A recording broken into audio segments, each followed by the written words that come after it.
শিক্ষা বাণিজ্যিকৰণ বন্ধ কৰক জিন্দাবাদ জিন্দাবাদ বিদ্যালয় সংলগ্ন নামৰ বিদ্যালয় বন্ধ কৰক ইনকলাব জিন্দাবাদ জিন্দাবাদ জিন্দাবাদ ইনকলাব জিন্দাবাদ জিন্দাবাদ জিন্দাবাদ সংলগ্নৰ নামত আমাৰ বিদ্যালয় বন্ধ কৰিব দিয়া নহ'ব আমাৰ বিদ্যালয় বন্ধ কৰিব বিচাৰে শিক্ষা বিভাগৰ কাম নাই মুখ্যমন্ত্ৰী ৰনোজ পেগু গোপে আমাৰ বিদ্যালয় বন্ধ কৰিবলৈ দিয়া নহ'ব আমাৰ চৰকাৰী বিদ্যালয় বন্ধ কৰিবলৈ দিয়া নহ'ব ইনকলাব জিন্দাবাদ জিন্দাবাদ ইনকলাব জিন্দাবাদ জিন্দাবাদ জিন্দাবাদ সংগ্ৰাম সমিতি জিন্দাবাদ জিন্দাবাদ জিন্দাবাদ মুক্তি সংগ্ৰাম সমিতি জিন্দাবাদ জিন্দাবাদ ইনকলাব জিন্দাবাদ জিন্দাবাদ জিন্দাবাদ বিদ্যালয় বন্ধ কৰিবলৈ দিয়া নহ'ব অসমীয়া মাধ্যমৰ বিদ্যালয় বন্ধ কৰিব বিচাৰে ৰনোজ পেগু হাই হাই হাই হাই তোমালোক কি আমি খোৱা নাই তেওঁলোকে আহিব লাগিব কেলেনে চুই আছে আমি এনেই চুই থকাই নাই ন কিবা এটা অজুহাত লৈ চুই আহিছোঁ হয়নে নাই আপোনালোকে কওক আপোনালোকে দেখিছে আমাৰ ছাত্ৰ ছাত্ৰীসকলৰ কাৰণে লাগি আহিছোঁ ন আৰু তেওঁলোকে আহি পেলাই যদি ওলাই আহি পেলাই সন্মান কৰিব নাজানে আমি যাবই লাগিব শিক্ষা বাণিজ্যিকৰণ বন্ধ কৰক ছাত্ৰ ক্ৰয় প্ৰতাৰণা বন্ধ কৰক ছাত্ৰ ঐক্য জিন্দাবাদ জিন্দাবাদ জিন্দাবাদ মানে গোটেই কথাটো শুনক দেই আপোনালোকে চাব আমাৰ প্ৰশাসন আমাৰ ঘৰৰ পোহনীয়া কুকুৰকেইটাই যে চিঞৰে খুব চিঞৰে আমি হ'লেও বাহিৰলৈ ওলাই চাওঁ নে নাচাওঁ কি আহিছে চোৰে আহিছে নে ভাল মানুহে আহিছে নে কি আহিছে বা কোনোবা আলহী অতিথি আহিছে নেকি যে কামুৰিব নেকি হয়নে নহয় আমি গাঁৱৰ একেবাৰে নপঢ়া নুশুনা একেবাৰে নপঢ়া নুশুনা খেতিয়কৰ মানুহবিলাকেও যেতিয়া ঘৰৰ পোহনীয়া কুকুৰটোৱে যে কিয় আহিছে সুধিবৰ কাৰণে হয়নে নহয় কিন্তু আমি এই শিক্ষা বিভাগৰ কাৰ্যালয়টোৰ সন্মুখত আধা ঘণ্টা ধৰি আমি শ্লোগান দিলোঁ আমাৰ বিদ্যালয়সমূহ ৰক্ষা কৰিব লাগে দিছিলোঁ নে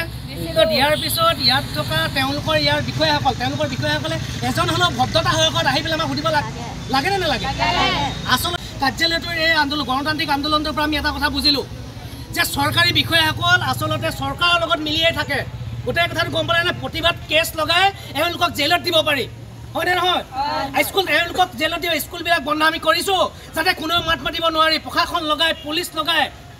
এটা বেয়া চিটুৱেশ্যন কৰি যাতে সিহঁতক জেললৈ নিব পাৰে প্ৰশাসন আনি থৈছোঁ এওঁলোকক ধৰি মানি চুচৰাই আজি লৈ যাব এনেকুৱা এটা পৰিস্থিতি কোনে কৰে আমি যিটো বিভাগৰ কাৰ্যালয়ত আজি প্ৰতিবাদী সাব্যস্ত কৰিবলৈ আহোঁ গণতান্ত্ৰিক প্ৰক্ৰিয়াৰে কিন্তু তেওঁলোকে আমাৰ ভাষা বুজি নাপায় হয়নে নহয় তেওঁলোকে দমত আছে ইয়াতে 50-60জন আজি আৰক্ষী প্ৰশাসন তেওঁলোকো আমাৰ ককাই ভাই যে আনি থৈছোঁ এওঁলোকে যদি বেছি গণ্ডগোল আমি কি অধিকাৰ বিচাৰি আহিছোঁ শিক্ষাৰ অধিকাৰ বিচাৰি আহিছোঁ স্কুলবিলাক বন্ধ কৰিবলৈ আহিছে তাক আমি প্ৰতিবাদ কৰিবলৈ আহিছোঁ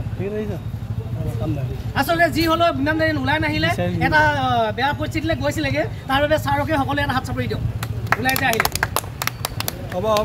পোৱা গৈছে যে চৰকাৰখনে এফালে উন্নয়নৰ শ্লোগান দি আছে কিন্তু আনফালে তেওঁলোকে দেখি আছে যে শিক্ষা খণ্ডটো একেবাৰে ধ্বংসৰ গৰাহলৈ নিব বিচাৰিছে গোটেই কথাটো হ'ল যে একত্ৰীকৰণৰ নামত সংলগ্নকৰণৰ নামত শিক্ষা বিভাগে যোৱাটো সময়ত বহু আমাৰ চৰকাৰী বিদ্যালয় তেওঁলোকে বন্ধ কৰি দিলে যাৰ পৰিপ্ৰেক্ষিতত গাঁৱৰ ল'ৰা ছোৱালীয়ে 3 কিলোমিটাৰ খোজকাঢ়ি গৈ পেলাই বেলেগ এখন গাঁৱৰ বিদ্যালয়লৈ যাব লগা অৱস্থা হৈছে আচলতে গোটেই উদ্দেশ্যটো হৈ গ'ল যে গোটেই শিক্ষা খণ্ডটোক তেওঁলোকে ব্যক্তিগতকৰণ কৰিবলৈ গৈছে বাণিজ্যিকৰণ কৰিবলৈ গৈছে এয়ে চৰকাৰখনৰ মূল লক্ষ্য আৰু উদ্দেশ্য হৈ পৰিছে দেখা গৈছে যে এই মুহূৰ্তত পুনৰ শিৱসাগৰ জিলাখনত 8খনকৈ চৰকাৰী বিদ্যালয় তেওঁলোকে বন্ধ কৰিবলৈ ওলাইছে এই বন্ধ কৰি দিয়াৰ ফলত আচলতে যি অসমীয়া ভাষাটোৱে নিশেষ হৈ যাব অসমীয়া মাধ্যমত পঢ়িবলৈ যে অসমীয়া ভাষাটো শিকাৰ যি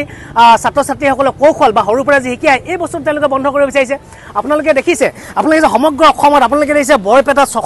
6খন বিদ্যালয় তেওঁলোকে বন্ধ কৰিব বিচাৰিছে বঙাইগাঁৱত 14খন বন্ধ কৰিব বিচাৰিছে কাছাৰত 9খন চৰাইদেউত 1খন ডিব্ৰুগড়ত 5খন গোৱালপাৰাত 3খন হাইলাকান্দিত 10খন খোজাইত 3খন যোৰহাটত 7খন কামৰূপ মহানগৰত 4খন কৰিমগঞ্জত 8খন লখিমপুৰ 19খন মাজুলীত 31খন মৰিগাঁৱত 31খন নগাঁৱত 7খন নলবাৰীত 6খন শিৱসাগৰত 8খন শোণিতপুৰত 3খন আৰু তিনিচুকীয়া জিলাত 4খন তেওঁলোকে বিদ্যালয় ইতিমধ্যে বন্ধ কৰিবলৈ বিচাৰিছে আমি ইয়াত কৃষক মুক্তি সংগ্ৰাম সমিতি আৰু ছাত্ৰ মুক্তি সংগ্ৰাম সমিতিয়ে একত্ৰীকৰণৰ নামত সংলগ্নকৰণৰ নামত যি আমাৰ চৰকাৰী বিদ্যালয় বন্ধ কৰিব বিচাৰিছে আমি তাক ধিক্কাৰ দিছোঁ আৰু এই যদি আমাৰ বিদ্যালয়সমূহ বন্ধ কৰিবলৈ গৈ থাকে ক্ৰমান্বয়ে গাঁৱৰ অৰ্থনৈতিক যিবিলাক ল'ৰা ছোৱালীক আচলতে গাঁৱৰ মানুহে চৰকাৰী মানে টাউনৰ ব্যক্তিগত বিদ্যালয়ত পঢ়াৰ যোগ্যতা নাই তেওঁলোকৰ গাঁৱৰ চৰকাৰী বিদ্যালয়খনতে পঢ়াই আহিছে কিন্তু এই গোটেই বস্তু তেওঁলোকে শেষ কৰি দিব বিচাৰিছে আৰু দেখা গৈছে যে এইবিলাকৰ উত্তৰ কোনে দিয়ে এইবিলাকৰ কথা হয়তো ৰনোজ পেগুৱে গম নাপায় এইবিলাকৰ সঠিক খবৰ পাই থাকে এই শিৱসাগৰ শিক্ষা বিষয়াজনে কাৰণ শিৱসাগৰৰ শিক্ষা বিষয়াজনে জানে কোনখন গাঁৱৰ কেই নম্বৰ স্কুলখনত ছাত্ৰ ছাত্ৰী কম আছে কিন্তু তেওঁলোকে সেই স্কুলখনত উন্নত মানৰ শিক্ষাদণ্ড দি উন্নত মানৰ শিক্ষা প্ৰদান কৰি তাত উন্নত মানদণ্ড বা যিসকল আমাৰ শিক্ষা মানে শিক্ষক কম আছে তেওঁলোকৰ উপযুক্ত শিক্ষক নিয়োগ নকৰি সেই স্কুলখন তেওঁলোকে বন্ধ কৰি দিব বিচাৰিছে গোটেই ইনফৰমেশ্যন ইয়াৰ ভিতৰত যিবিলাক ইনফৰমেশ্যন আছে এই শিৱসাগৰৰ এই শিক্ষা বিষয়ক কাৰ্যালয়ৰ পৰা গৈ থাকে আমি আজি শিৱসাগৰৰ শিক্ষা খণ্ডৰ কাৰ্যালয়ৰ সন্মুখত প্ৰতিবাদী কাৰ্যসূচী গ্ৰহণ কৰিবলৈ আহিছোঁ যাতে শিৱসাগৰৰ যি 8খন বিদ্যালয় তেওঁলোকে বন্ধ কৰিব বিচাৰিছে ইয়াৰ এখনো বিদ্যালয় বন্ধ হ'বলৈ দিয়া নহ'ব গাঁৱৰ শিক্ষা শেষ কৰিবলৈ দিয়া নহ'ব এই কথা আমি সকীয়াই দিবলৈ আহিছোঁ অনাগত দিনত যদি এই 8খন বিদ্যালয় তেওঁলোকে যি বন্ধ কৰে কৌশল ৰচনা কৰিছে ইয়াৰ পৰা বিৰত থাকক অন্যথা কিন্তু ছাত্ৰ মুক্তি সংগ্ৰাম সমিতিৰ নেতৃত্বত গণতান্ত্ৰিক প্ৰতিবাদ কাৰ্যসূচী কিন্তু তীব্ৰতৰ হ'ব লগতে শিৱসাগৰ যি বিদ্যালয়সমূহ বন্ধ কৰি গৈছে তাৰ বিৰুদ্ধে আমি আজি ছাত্ৰ মুক্তি সংগ্ৰাম সমিতিৰ ৰাজপথলৈ ওলাইছোঁ আৰু যি শিৱসাগৰ জিলাৰ যি প্ৰাথমিক বিদ্যালয় কাৰ্যালয় আছে তাত আমি প্ৰতিবাদ সাব্যস্ত কৰিছোঁ